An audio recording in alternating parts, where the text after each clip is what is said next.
do it. Roger. That's unfair. We would be honored if you would join us. Hey everyone, so things are heating up. I just booked my flight to LA to shoot at the end of September. I'm going to be there for about 2 weeks leading into the first week of October. So I don't know really how I'm going to do that with fan meetups and stuff, since I don't want you guys to know what I look like until the fan film hits. So you're going to have to keep up with my Instagram until then. But today I have a good update from Daniel Ramirez, the director. Today he's going to give you guys a rundown of how we're going to be shooting the fan film. Filmmaking is so much more than just pointing and shooting.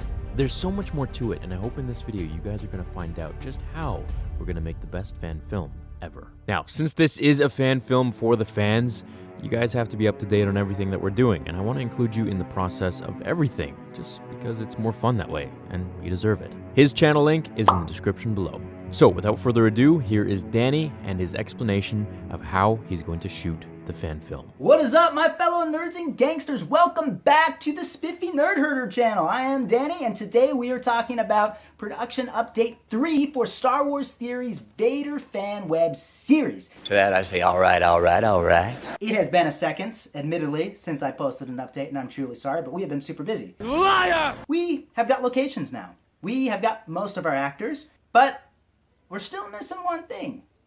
We need to know where to point that camera. So today we're going to be talking about shot selection. I've been looking forward to this. So what are some of the different methods you can use to plan your shots effectively? Well, the first and most simple method is using straight up words. This is a shot list from a mentor of mine named Simon Crane, and he has things like medium to close-up shots.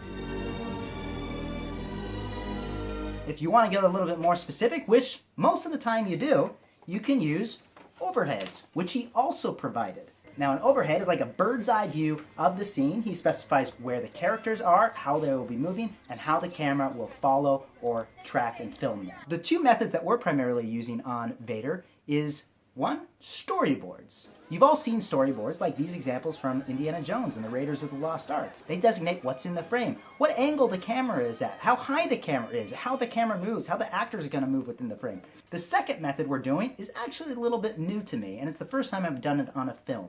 And it was inspired again by Simon Crane. Did you know that wasn't me? And I was with them on a film shoot, and it was a massive shoot. There were tons of stuntmen, there was a massive horse chase, and they were kind of struggling to get a certain shot. And so what did they do? They got out match cars and got down on the ground and drove them around on the ground and pretended where the camera would be around these cars. How can you do this? This is outrageous. And I'm like, that's brilliant! Is it possible to learn this power? So to help us see this new method we're using on Vader, I have invited Luke, I am your father, Ramirez, to show us. Luke, get over here. This one he's listening to Emperor, right? Yep. I found that on some of these more complicated scenes, it was getting a little difficult to imagine the blocking or how the actors were going to move. And so I got out Luke, I am your father's action figures and actually moved my cell phone just around them and took different pictures of different angles that I thought might be interesting. And started cutting them together and seeing what I was feeling was working. I found it's even better than storyboarding. Now, I probably wouldn't do this for every scene, but it's great, and I'd actually really recommend it. And you will pay attention to my lead. Now, the biggest thing that we learn is that you can't walk into your scene on the day of filming and like this, with your shots in front of your face, only looking at them, and not looking at your actors. Look at me. Look at me!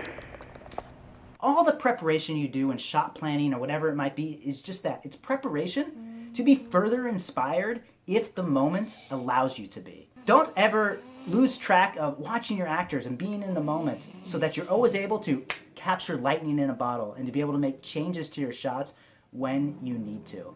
He really grows on you, doesn't he? Let me know what other methods you guys like to use for shot planning if you like to do. I know some directors don't like to do it because they like to be in the moment. I'm not that talented. Following's not really my style.